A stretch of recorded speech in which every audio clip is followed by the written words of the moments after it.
అందరికీ శనార్థులు మహానగర్ వార్తలకి స్వాగతం. ఇప్పుడు నేపాల్లో జెన్జీ జనరేషన్ వాళ్ళందరూ తిరుగుబాటు చేస్తున్నారు కదా, గట్లనే మన భారతదేశంలో కూడా అవుతుందా అని అందరూ అనుమానపడతారు. ఇప్పుడు ఎంతవరకు మన భారతదేశంలో తిరుగుబాటు ఉన్నదో ఇప్పుడు నేను చెప్తా. భారతదేశం ఇరుగు పొరుగు దేశాలలో జరుగుతున్న పరిణామాల తర్వాత చాలా మంది భారత్ లో కూడా గసొంటి తిరుగుబాటే వస్తదేమో రాదని కూడా చాలా మంది విశ్లేషకులు అభిప్రాయపడతారు. అయితే కొన్ని దేశాలలో పరిస్థితులు విశ్లేషించినప్పుడు అక్కడ ప్రజలలో అసహనం పెరిగిపోయి అక్కడ సర్కార్ కారణమయ్యింది. అయితే అక్కడ వాళ్ళ రోజువారీ జీవితాలను ప్రభావితం చేసే కొన్ని నిర్ణయాలు తీసుకోవడం వలన నిర్లక్ష్యం, అవినీతి ఇంకా కొన్ని అన్ని రీజన్లు కలిపి ప్రజల్ని ఇక చావో రేవో తెలుసుకోవాల్సిందే అన్నట్టు మార్చుడుతోనే తిరుగుబాటు చేస్తున్నారు. అక్కడ పాలకుల్ని తరిమి కొడుతున్నారు. ఇక ఈ పరిస్థితులు ఇండియాలో 1% కూడా లేవు.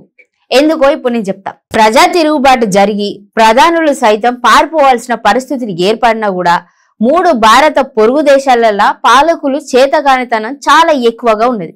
శ్రీలంకను చూసుకుంటే అక్కడి ప్రజలు తిరుగుబాటు చేసే సమయానికి ఆ దేశంలో ప్రజలకు కరెంట్ లేదు, పెట్రోల్ లేదు, ధరలు ఆకాశానికి అంటినాయి.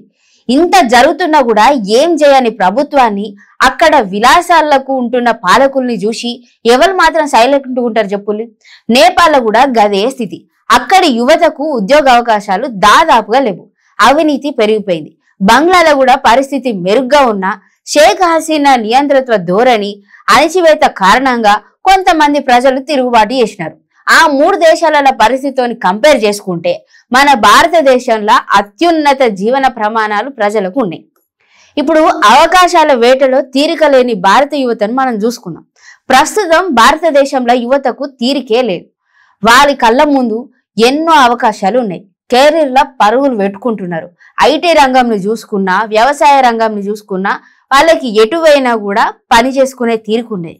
కావలసినంత ఉపాధి దొరుకుతుంది. వాళ్ళకి తిరుగుబాటు చేయాల్సిన అవసరమే లేదు.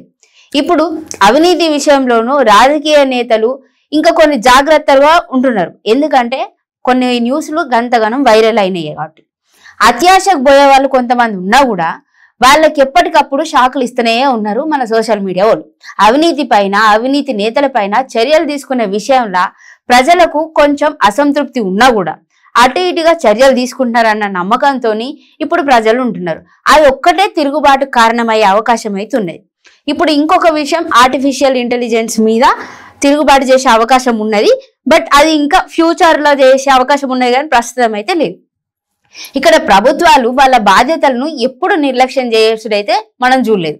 ఓటు బ్యాంక్ ను కాపాడుకోవడానికి మళ్ళీ ఎన్నికలలో మరింత మందిని వాళ్ళ వైపు తిప్పుకోవడానికి కొన్ని వర్గాలలో వ్యక్తిగతంగా లబ్ధి చేకూర్చే పథకాలను కూడా ప్రభుత్వ పాలనలు చేస్తున్నాయి.